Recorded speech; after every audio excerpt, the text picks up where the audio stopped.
నమస్కారం. బతుకమ్మ సమాచారానికి స్వాగతం.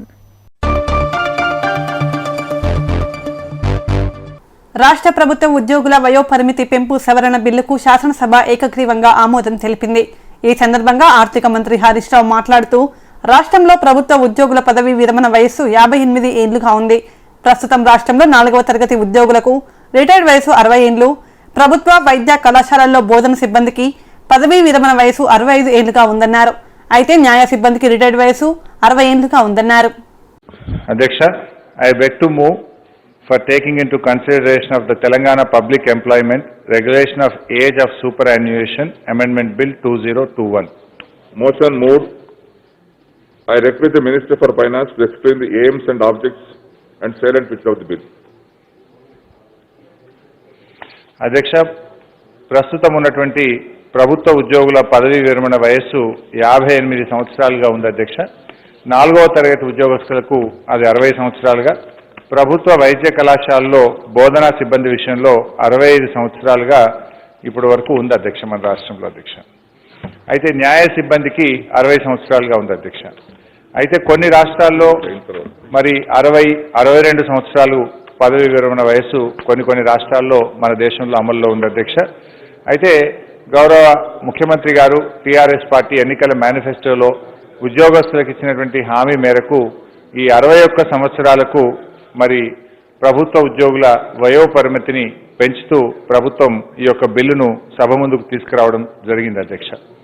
ముఖ్యంగా ఈ లైఫ్ స్పాన్ అంటే ఈ మధ్యకాలంలో మరి మంచి ట్రీట్మెంట్స్ రావడము, పౌష్టికాహారం తీసుకోవడము, మరి పెరుగుతున్నటువంటి జీవితకాల పెరుగుదల వలన దృష్టిలో పెట్టుకొని ఆరోగ్య పరిస్థితిలో ఉండేటువంటి మెరుగుదలను దృష్టిలో పెట్టుకొని వారి యొక్క వయసు పెంపుదల చేయాలని చెప్పి ప్రభుత్వం ఆలోచిస్తూ ఉంది అధ్యక్ష. అదేవిధంగా ఉద్యోగస్తులు ఎంత సీనియర్ అవుతా ఉంటే వారి యొక్క ఎక్స్పర్టైజం కూడా బాగా పెరుగుతుంది, వారి అనుభవాన్ని కూడా మరి ఉపయోగించుకోవాలనేటువంటి ఆలోచనలో ప్రభుత్వం ఈ నిర్ణయం తీసుకోవడం జరుగుతూ ఉంది అధ్యక్ష. ఈ యొక్క వేతన సవరణ కమిషన్ కూడా ఈ విషయాన్ని నివేదించడం జరిగింది అధ్యక్ష. వివిధ ఉద్యోగ సంఘాలను కూడా ప్రభుత్వం పూర్తి స్థాయిలో సంప్రదింపులు జరిపి వారి అందరి సలహాలను కూడా తీసుకొని మన రాష్ట్ర ప్రభుత్వం ఉద్యోగుల పదవీ విరమణ వయస్సును 61 సంవత్సరాలకు పెంచుటకు నిర్ణయం తీసుకోవడం జరిగింది అధ్యక్ష. అదేవిధంగా అధ్యక్ష, ఈ పెంపుదల వల్ల కూడా ఎలాంటి ఖాళీల భర్తీల విషయంలో కూడా ఎలాంటి ప్రభావం ఉండకుండా మరి ఉద్యోగస్తులకు వెంటనే ప్రమోషన్లు ఇస్తూ కింది స్థాయి ఉద్యోగులను కూడా వెంటనే శాసనసభలో ప్రశ్నోత్తరాల సందర్భంగా మిషన్ భగీరథ కింద తాగునీరు ఎన్ని గ్రామాలకు సరఫరా చేస్తున్నారని సభ్యులు అడిగిన ప్రశ్నలకు పంచాయతీరాజ్ గ్రామీణాభివృద్ధి శాఖ మంత్రి ఎర్రబెల్లి దయాకర్ రావు సమాధానమిచ్చారు. రాష్ట్ర వ్యాప్తంగా మిషన్ భగీరథ పథకం కింద 24,543 గ్రామాలకు తాగునీరు సరఫరా చేస్తున్నామని తెలిపారు. భద్రాద్రి కొత్తగూడెం జిల్లాకు కూడా ఈ పథకాన్ని వర్తింపజేశామని స్పష్టం చేశారు. ఈరోజు ప్రశ్న వచ్చింది వేరు, వారు చెప్పింది వేరు. సరే, ఎమ్మెల్యే గారు లేరు, చెన్నయ్య గారు చెప్పారు, దర్గం చెన్నయ్య గారు. ఈ గోదావరి నీళ్ళే మన అన్ని గ్రామాలకు ఆవాస గ్రామాలకు ఇవ్వటం జరుగుతున్నది. సార్, నేషనల్ హైవే వల్ల ఈ పైప్ లైన్లు ఇబ్బంది అవుతున్నాయని చెప్పారు. వాటిని కూడా మళ్ళీ కూడా మార్చడం జరుగుతున్నాయి. ఆ పనులు కూడా నడుస్తున్నాయి. వాటి త్వరలోగా మేము టార్గెట్ కూడా పెట్టాం. మార్చ్ ఎండింగ్ వరకు చేయాలని కూడా మేము టార్గెట్ పెట్టాం. తప్పకుండా పూర్తి చేస్తాం. నేను ఒక్కటే మీ అందరికి కూడా తెలియజేసేది ఏంటంటే, చిన్న ఆవాస గ్రామాలకు కూడా నీళ్ళు ఇస్తున్నాం.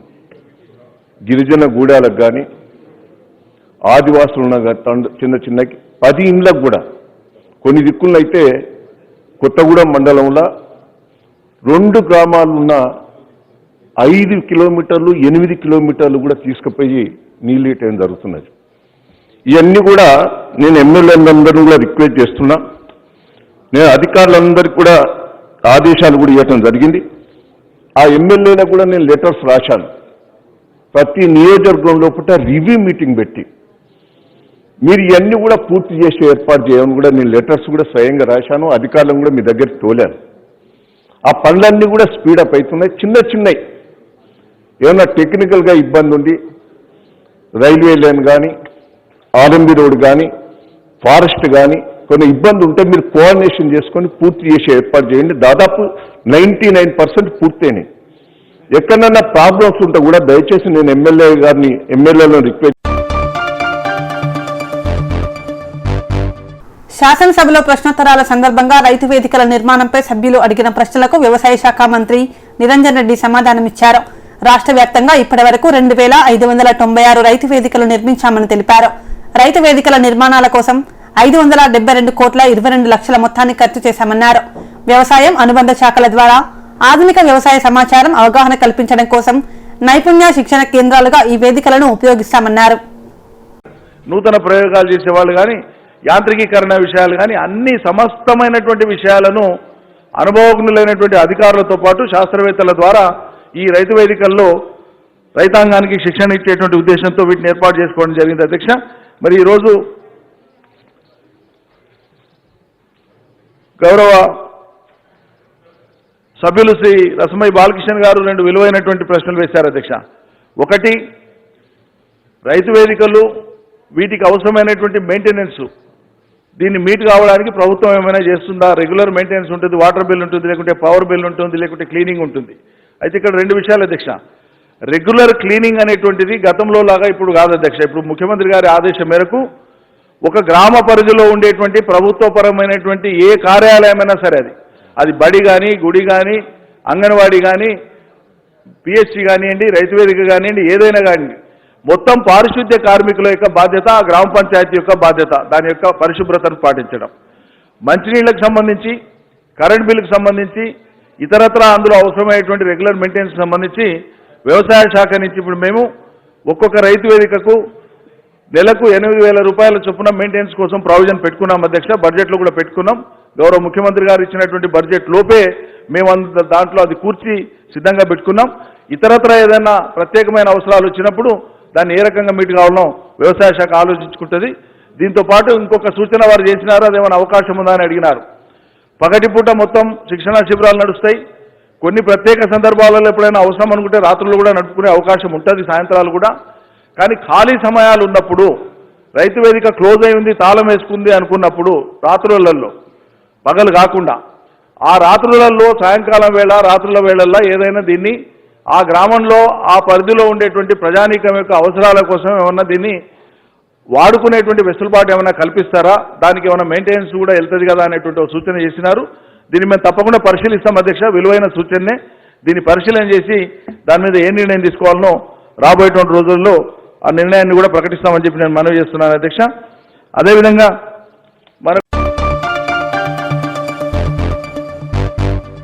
శాసనసభలో ప్రశ్నోత్తరాల సందర్భంగా ప్రభుత్వ ఆసుపత్రుల్లో రోగ నిర్ధారణ కేంద్రాలపై సభ్యులు అడిగిన ప్రశ్నలకు ఈటెల రాజేందర్ సమాధానమిచ్చారు.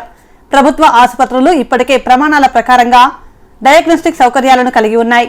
దీనికి అదనంగా జిల్లా ఆసుపత్రుల్లో కొత్తగా డయాగ్నోస్టిక్ సెంటర్లను ఏర్పాటు చేస్తోంది. హైదరాబాద్, సిద్దిపేట జిల్లా కేంద్రాల్లో ఇప్పటికే 2 సెంటర్లను ఏర్పాటు చేశామన్నారు. పేరు తెలంగాణ డయాగ్నోస్టిక్ సెంటర్స్ అధ్యక్ష.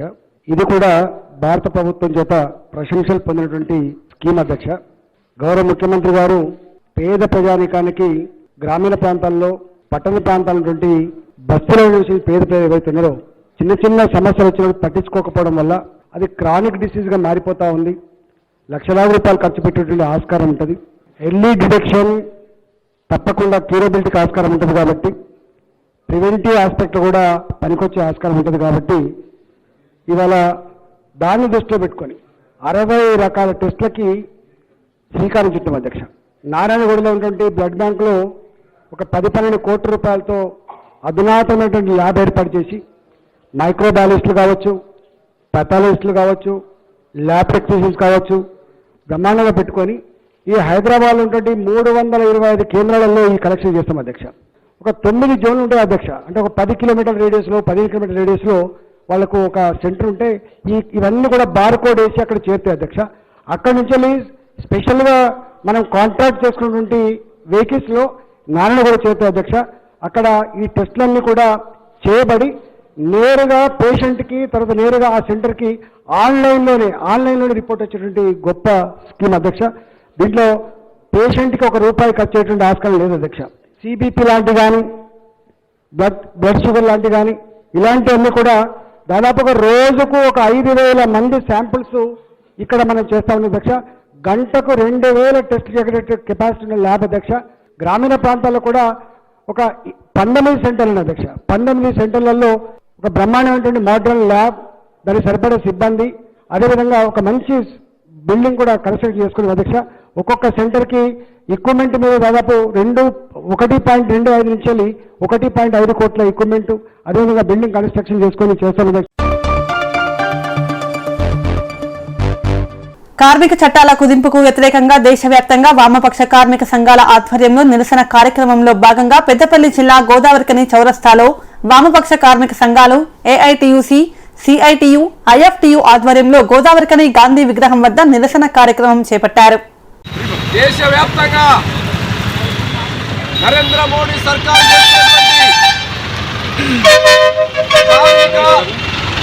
రైతు వ్యతిరేక విధానాలను నిరసిస్తూ ఆధ్వర్యంలో దేశవ్యాప్తంగా జరుగుతున్నటువంటి నిరసన కార్యక్రమంలో భాగంగా పెద్దపల్లి జిల్లా గోదావరికని పారిశ్రామిక ప్రాంతంలో ఇలా అన్ని కార్మిక సంఘాల ఆధ్వర్యంలో ఇలా నిరసన చేపట్టడం జరిగింది. ఈ సందర్భంగా చట్టాలను 4 కోట్లుగా చేసి రూల్స్ ఫ్రేమ్ చేసి రేపు ఏప్రిల్ 1వ తారీఖు నుంచి 4 కోట్లను భారతదేశంలో ఉండేటువంటి కార్మిక వర్గానికి అమలు చేస్తామని నిర్ణయం చేసింది. ఈ 4 లేబర్ కోడ్లు అమలు చేయడం అంటే ఇప్పటి వరకు 8 గంటలకు ఉన్నటువంటి పని విధానం 12 గంటలకు పెరుగుతుంది. అదేవిధంగా ఇప్పటి వరకు సమ్మె చేసే హక్కు ఉన్నది, ఆ సమ్మె చేసే హక్కు కాలరాయబడుతుంది. ఇప్పటి వరకు ఉన్నటువంటి కనీస వేతన చట్టం ఏదైతుందో కనీస వేతన చట్టం రద్దవుతుంది, వేజ్ బోర్డులు ఉండవు. అదేవిధంగా సంక్షేమ పథకాలు ఏవైతే పిఎఫ్, ఈఎస్ఐ, బోనస్, గ్రాడ్యుటీ, ఈ సోషల్ వెల్ఫేర్ యాక్టివిటీ ఏదైతుందో ఇది కూడా మొత్తం రద్దవుతాయి. అంటే 4 లేబర్ కోడ్ల మూలంగా ఇప్పుడున్నటువంటి కార్మిక వర్గానికి ఉన్నటువంటి జోగులాంబ గద్వాల జిల్లా కేంద్రంలోని ప్రభుత్వ ఆసుపత్రిని ఆకస్మికంగా తనిఖీ చేసిన జెడ్పీ చైర్మన్ సరిత.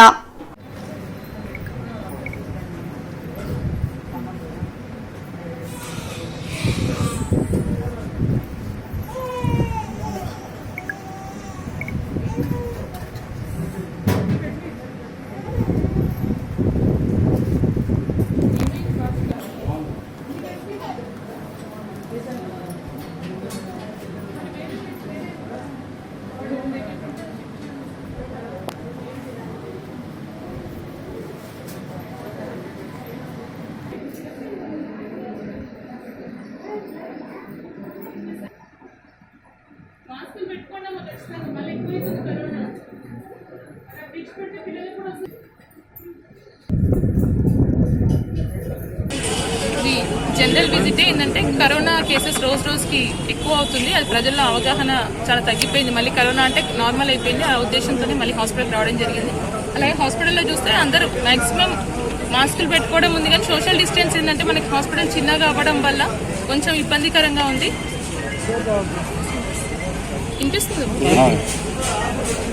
సో నాతో పాటు సూపరింటెండెంట్ గారు కూడా హాస్పిటల్ మొత్తం విజిట్ చేయడం జరిగింది. కొంతమంది పేషెంట్స్ వాళ్ళ ప్రాబ్లమ్స్ చెప్పుకోవడము, ఏంటంటే చిన్నపిల్లల వార్డు చిన్నగా అయిపోవడం వల్ల ఇద్దరిని ఒకటే బెడ్ పైన పెడుతున్నారు. ఇలాంటి కొన్ని కేసెస్ ఈరోజు మా దృష్టిలోకి వచ్చింది. సో డెఫినెట్గా ఇన్ని రోజులు మన జిల్లా సపరేట్ అయినాక యాక్చువల్ ఇది డిస్ట్రిక్ట్ హాస్పిటల్ అయినప్పటికీ కూడా ఏరియల్ హాస్పిటల్కి ఎంతమంది స్టాఫ్ ఉంటారో, ఎంత బెడ్స్ ఉన్నాయో అదే ఇప్పటి వరకు కూడా కొనసాగుతుంది. దాని పరిస్థితి ఏంటంటే మీ అందరికీ తెలిసిందే, కరోనా వల్ల కొన్ని ఫండ్స్ రాకపోవడం అదంతా జరిగింది. కాబట్టి డెఫినెట్గా ఈసారి మళ్ళీ హెల్త్ డిపార్ట్మెంట్ నుంచి మనకి చాలా మంచి ఫండ్ పెట్టడం జరిగింది. అలాగే ఒక ఇదే స్టేట్ ఫండే కాకుండా సెంట్రల్ హెల్త్ డిపార్ట్మెంట్ నుంచి కూడా ఫండ్ ఉంది. కాబట్టి డెఫినెట్గా బెడ్స్ కూడా ఇంక్రీజ్ అయ్యే ఆ ప్రొసీజర్ అనేది ఆల్రెడీ స్టార్ట్ అయ్యింది. సో మేబీ ఈ 6 monthsలో కంప్లీట్ అవుతుంది. అలాగే మా పేషెంట్స్ అందరూ కూడా ఇక్కడ ఉన్న ప్రాబ్లమ్స్ వాళ్ళు చెప్పుకోవడం, అంటే కాకపోతే డాక్టర్స్ ఇప్పటికీ మార్నింగ్ నుంచి ఆల్మోస్ట్ 12 అవుతుంది, ఇప్పటికీ 60-70 మంది పేషెంట్లు ఓపీలను చూసిండ్రు. అంటే డాక్టర్స్ కూడా చాలా రిస్క్ తీసుకుంటుండ్రు. కోవిడ్ ఉన్న పరిస్థితుల్లో కూడా వాళ్ళు మంచి సేవలు అందిస్తుండ్రు మా డాక్టర్స్. సో ఎలాగైతే లాస్ట్ టైం కోవిడ్ పరిస్థితిలో డాక్టర్స్ అందరూ ఒక వారియర్స్ లాగా మనకి హెల్ప్ చేసిండ్రు, ఇప్పుడు కూడా మా డాక్టర్స్ అందరూ కూడా అదే విధంగా పనిచేస్తున్నారు. సో డాక్టర్స్ అందరికీ కూడా, డాక్టర్స్కి అండ్ హెల్త్ డిపార్ట్మెంట్ అందరికీ కూడా నా తరఫున ధన్యవాదాలు. కాకపోతే మా ప్రజల్ని రిక్వెస్ట్ ఏంటంటే దయచేసి వాళ్ళు ఇచ్చే సూచనలు పాటిస్తూ మళ్ళీ కోవిడ్ అంటే ఈ లాక్డౌన్ పెట్టుకునే పరిస్థితి తీసుకురాకుండా ఉండాల్సిన బాధ్యత మనందరిపైన ఉంది. సో ప్లీజ్ మాస్కులు పెట్టుకోండి, సోషల్ డిస్టెన్స్ మెయింటైన్ చేయండి. డాక్టర్లు ఇచ్చిన కోదాడ పట్టణంలో గల రాజు చౌక్ వద్ద ప్రైవేటు ఉపాధ్యాయుల సంఘం ఆధ్వర్యంలో రాస్తారోకో ర్యాలీ. బార్లు, సినిమా థియేటర్లను నడిపిస్తూ ప్రైవేటు విద్యాసంస్థలను మూసివేయటాన్ని తీవ్రంగా ఖండించారు. ప్రభుత్వం వెంటనే ప్రైవేటు ఉపాధ్యాయులను ఆదుకోవాలంటూ నిరసన చేశారు. ర్యాలీ చేసిన అనంతరం కోదాడ ఆర్డీఓ కార్యాలయంలో వినతి పత్రం అందజేశారు.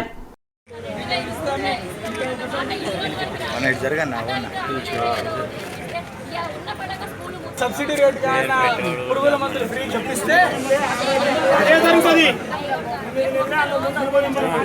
ఆ ఛాన్స్ అని ఉంటే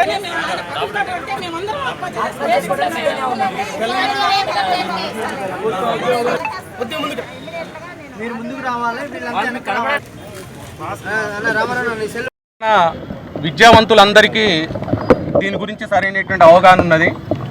ఒక 2 రోజుల క్రితం ప్రభుత్వ రంగానికి సంబంధించినటువంటి ఉద్యోగులకి అనేక రకాలైనటువంటి వరాలు ఇచ్చినటువంటి ప్రస్తుత ప్రభుత్వాలు తెలంగాణ సమాజంలో 80% మంది విద్యకు కేంద్ర బిందువు, 80% మంది విద్యార్థులని విద్యావంతులుగా తయారు చేసి అనేక రకాలుగా ఉన్నతమైన స్థానాలని అధిరోహింపజేయటానికి ప్రత్యక్షంగా పరోక్షంగా కారణమైనటువంటి ప్రైవేటు కళాశాలలు, స్కూల్స్ మీద ఒక రకమైనటువంటి సవతి తల్లి ప్రేమను, కపట ప్రేమని ప్రదర్శించాలనేటటువంటి దుర్బుద్ధితోటి ప్రస్తుత రాష్ట్ర ముఖ్యమంత్రి కేసీఆర్ గారు ఒక నిర్ణయం తీసుకున్నాడు. ఆ నిర్ణయం వెనక ఒక బలమైనటువంటి కారణాలు ఏమున్నా కానీ మీరు మీ తెలంగాణ రాష్ట్ర సాధనలో మా భాగస్వామ్యం ఎనలేనటువంటిది. మా తెలంగాణ రాష్ట్రంలో ప్రైవేట్ కళాశాలలో, ప్రైవేట్ స్కూళ్ళల్లో పనిచేసేటటువంటి అధ్యాపకులు, ఉపాధ్యాయులు, విద్యార్థులు రోడ్డు ఎక్కందే తెలంగాణ రాష్ట్రం వచ్చేటటువంటి అవకాశమే లేదు. ఈ విషయం కేసీఆర్కి తెలుసు. తెలంగాణ రాష్ట్రంలో తెలంగాణ ఉద్యమం కోసం పోరాడినటువంటి ప్రతి ఒక్కరికి కూడా తెలుసు. ప్రధానంగా జర్నలిస్టు మిత్రులకు కూడా మీకు అందరికీ ఇది తెలిసినటువంటి విషయమే. దాన్ని దృష్టిలో పెట్టుకొని సడన్గా ఒక 2 రోజుల క్రితం మాకు తెలంగాణలో పాఠశాలని, ప్రైవేట్ పాఠశాల కళాశాలని మూసివేసే ఉద్దేశం లేదన్నటువంటి ప్రభుత్వం సడన్గా రాత్రికి రాత్రే ఒక విద్యాశాఖ మంత్రి ఎవరో రాసి ఇచ్చినటువంటి స్క్రిప్టును పట్టుకొని అసెంబ్లీలో దాన్ని చదివి వినిపించి రేపటి నుండి తెలంగాణ ప్రాంతంలో ప్రైవేట్ కళాశాలలు, స్కూల్స్ బంద్ అయినాయి, వారికి ఆన్లైన్ క్లాసులు స్టార్ట్ చేసుకోవచ్చు అనే ఒక రకమైనటువంటి ఎంత బాధాకరమైనటువంటి మెసేజ్ని మా ప్రైవేట్ అధ్యాపక ఉపాధ్యాయ మిత్రులకు అందజేశారంటే అంత బాధాకరమైనటువంటి మెసేజ్ని అందజేశారు. మేము ఆ వార్త విని చాలా షాక్ అయినాం. మా కుటుంబాలు వేల మంది, లక్షల మంది కుటుంబాలు ఉన్నాయి, మా పెళ్ళం పిల్లలు ఉన్నారు. స్వచ్ఛత అనేది కేవలం ప్రభుత్వం, జీహెచ్ఎంసీతోనే కాదని ప్రజలు సైతం భాగస్వాములు కావాలని మంత్రి కేటీఆర్ పిలుపునిచ్చారు. గురువారం నగరంలోని నెక్లెస్ రోడ్లో 325 స్వచ్ఛ ఆటోలను ప్రారంభించారు. ఈ సందర్భంగా ఆయన మాట్లాడుతూ కరోనా మళ్లీ విజృంభిస్తున్న వేళ స్వచ్ఛత చాలా అవసరమని అభిప్రాయపడ్డారు. సీఎం కేసీఆర్ నాయకత్వంలో స్వచ్ఛతను, పారిశుద్ధ్యాన్ని ఒక ప్రాధాన్యంగా తీసుకుని 2015లో స్వచ్ఛ హైదరాబాద్ కార్యక్రమాన్ని ప్రారంభించినట్లు గుర్తు చేశారు.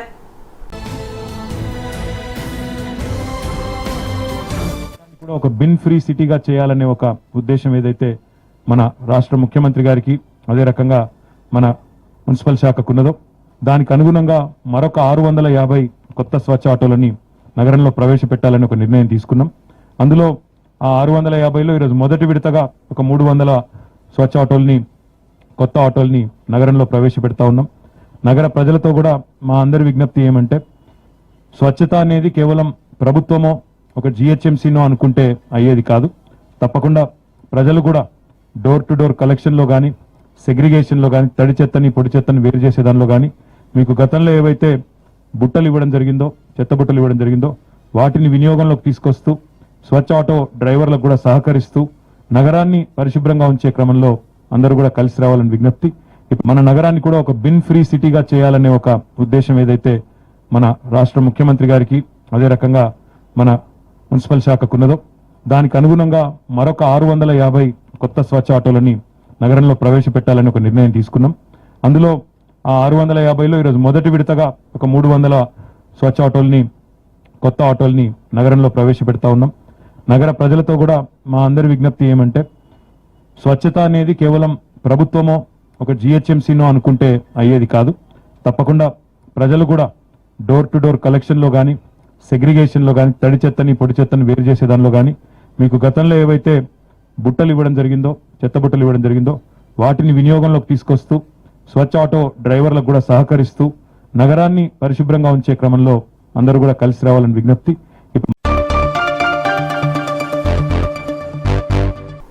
రాష్ట్ర ప్రభుత్వం సొంతంగా నిర్మించిన కర్నూలు జిల్లా ఓర్వకల్లు ఎయిర్పోర్ట్ ను సీఎం జగన్మోహన్ రెడ్డి ప్రారంభించారు.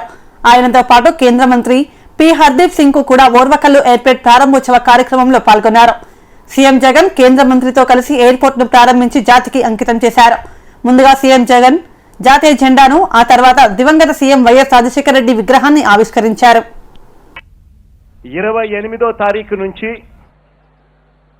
ఇదే ఓర్వకల్లు ఎయిర్పోర్ట్ లో విమానాల రాకపోకలు కూడా మొదలవుతాయి.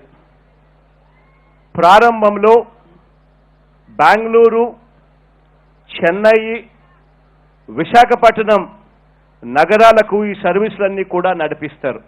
ఒకేసారి 4 విమానాలు పార్క్ చేసుకునే వీలు కూడా ఇక్కడ ఎయిర్పోర్ట్లో సౌకర్యం కూడా అందుబాటులోకి తీసుకురావడం జరిగింది.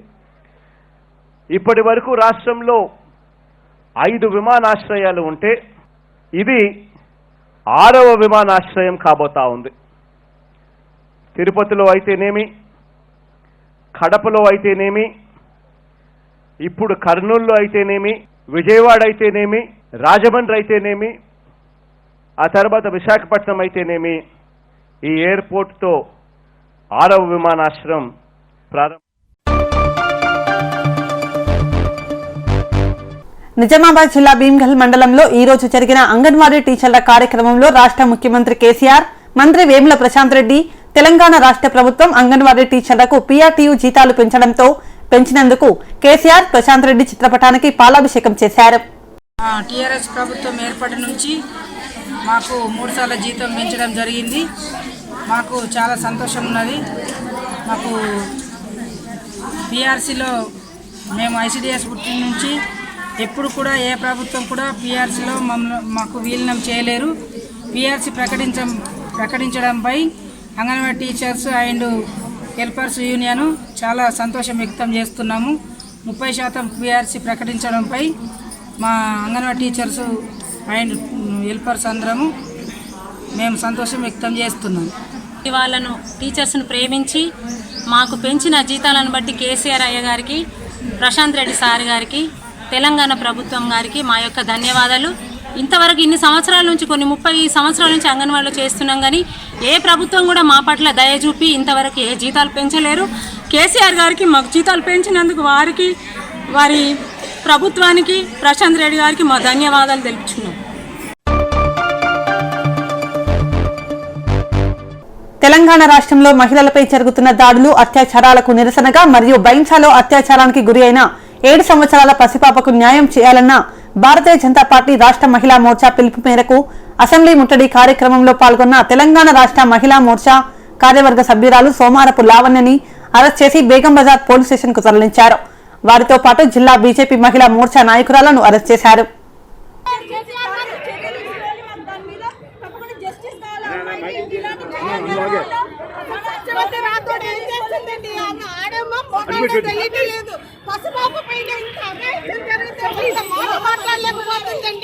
అసలు ఆమె తీసేయాలి.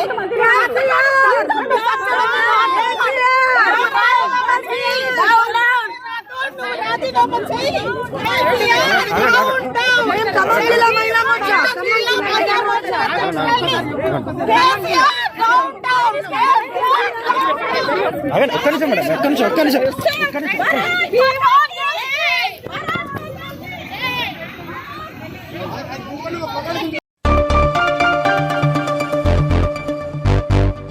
తెలంగాణ ఉద్యమంలో ఆర్టీఎస్ ను ఆయుధంగా చేసుకుని పదవి చేపట్టిన ముఖ్యమంత్రి నేడు ఎక్కడా అంటూ బీజేపీ జాతీయ ఉపాధ్యక్షురాలు మాజీ మంత్రి డీకే అరుణ ప్రశ్నించారు.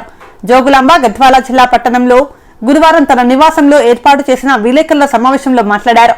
ఎన్నికల ముందు ఓట్ల కోసం తుమ్మిళ్ల తెర మీదకు తెచ్చి ప్రారంభించిన కేసీఆర్ నేటికి ఒకే పంపుకు దిక్కైందన్నారు.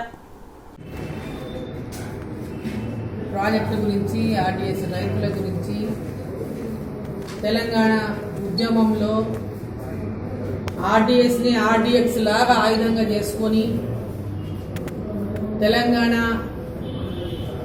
సెంటిమెంట్ని పూర్తి స్థాయిలో ఉపయోగించుకొని తెలంగాణకు అన్యాయం అయిపోయిందని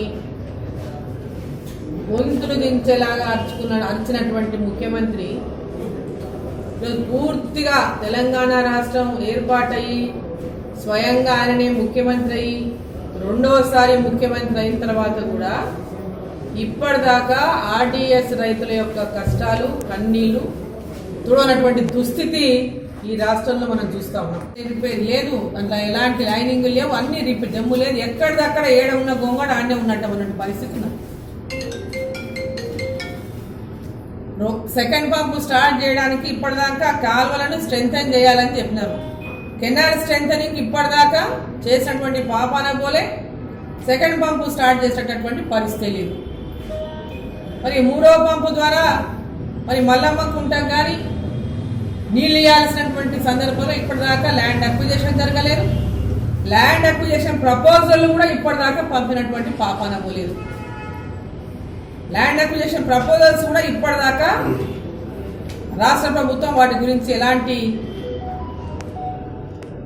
ఆదేశాలు, ల్యాండ్ అక్విజిషన్ కోసం ప్రపోజల్ పంపించండి, ఎంబడే వీటిని టేకప్ చేయాలనేటువంటి విధంగా కూడా ఎక్కడ కూడా చిత్తశుద్ధి ఇప్పటిదాకా ఈ ప్రభుత్వానికి కలగలేదు. మెదక్ జిల్లా కౌడిపల్లి మండల పరిధిలోని ఎంపీడీఓ కార్యాలయంలో సిఐటియు జిల్లా ప్రధాన కార్యదర్శి నరసమ్మ ఎంపీడీఓ భారతికి వినతి పత్రం అందజేశారు. ఈ సందర్భంగా ఆమె మాట్లాడుతూ తెలంగాణ రాష్ట్ర ప్రభుత్వం ఈ నెల 22న రాష్ట్ర బడ్జెట్ ను ప్రభుత్వ ఉద్యోగులకు అలాగే ఇతర కార్మికులకు ప్రభుత్వం పీఆర్సీని ఇస్తున్నట్టు ప్రకటించింది.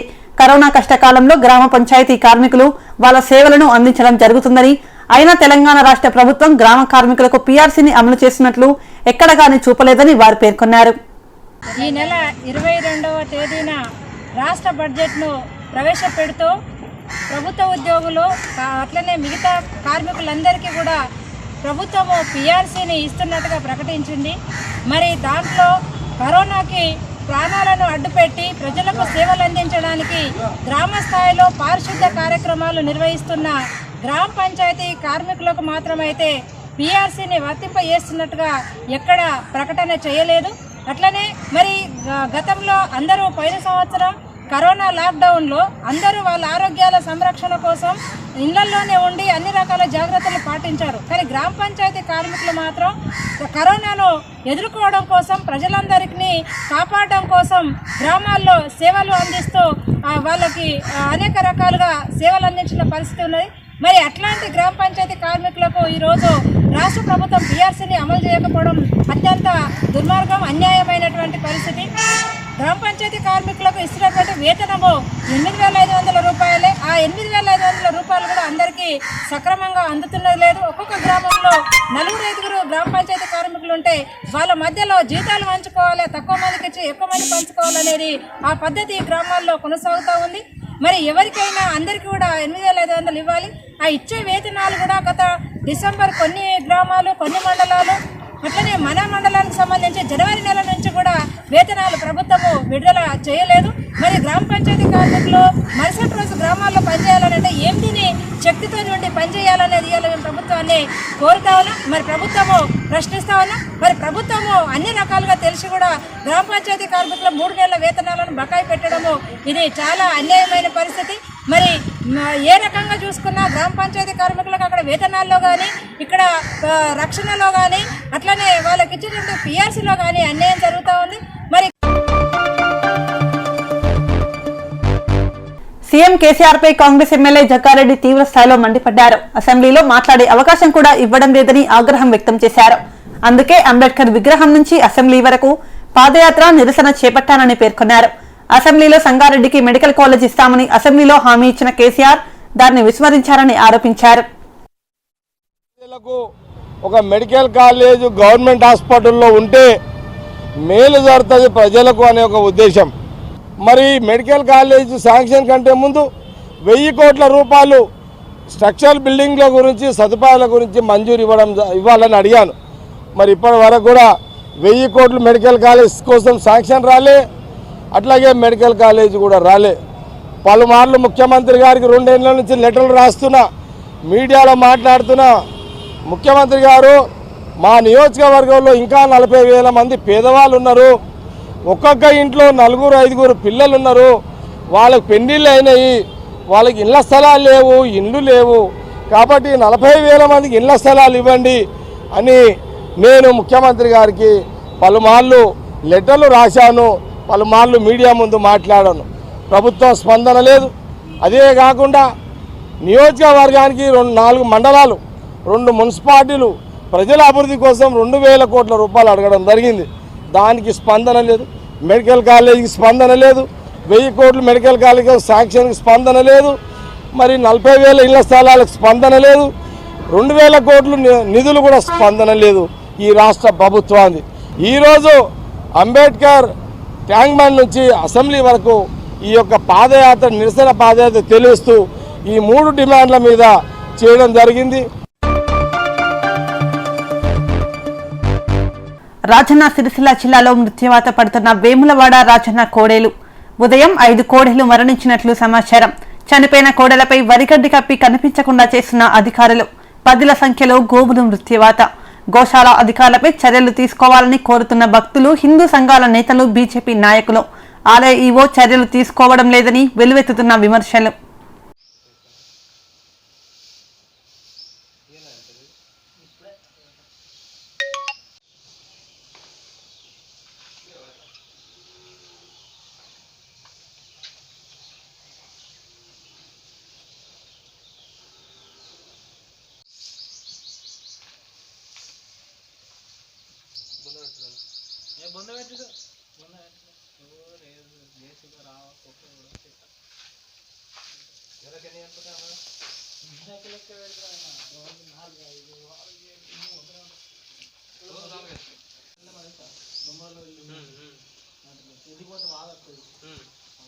ప్రసిద్ధ పుణ్యక్షేత్రమైనటువంటి వేములవాడ రాజరాజేశ్వర స్వామి దేవస్థానంలో కోడెమొక్కు ప్రత్యేకమైనది. ఈ కోడెమొక్కుల ద్వారా భక్తులు ఎంతో పుణ్యం వస్తుందని వారు కోడెలను దేవాలయానికి సమర్పిస్తూ ఉన్నారు. లక్షలాది రూపాయలు కోడెమొక్కుల ద్వారా సంపాదిస్తున్నటువంటి దేవాలయ అధికారులు ఈరోజు కోడెలను నిర్లక్ష్యం చేస్తూ గోశాలలో మరి నిన్న మొన్నటి రోజు నుండి 10ల సంఖ్యలో గోవులు మృతి చెందుతున్న వాటిని పట్టించుకోవడం లేదు. వాటి ఆరోగ్య విషయంలో వెటర్నరీ డాక్టర్ను పూర్తి స్థాయిలో నియమించకుండా ఈరోజు నిర్లక్ష్యం చేస్తున్న వ్యవహారాన్ని మేము పూర్తిగా తప్పుపడుతూ రానున్న రోజుల్లో ఈ కోడెలను నిర్లక్ష్యం చేసినట్లయితే దేవాలయ శాఖ వారికి మేము హెచ్చరిస్తూ ఉన్నాము. పెద్ద ఎత్తున బీజేపీ పార్టీ పక్షాన ఆందోళనలు చేస్తామని తీవ్రంగా హెచ్చరిస్తున్నాము.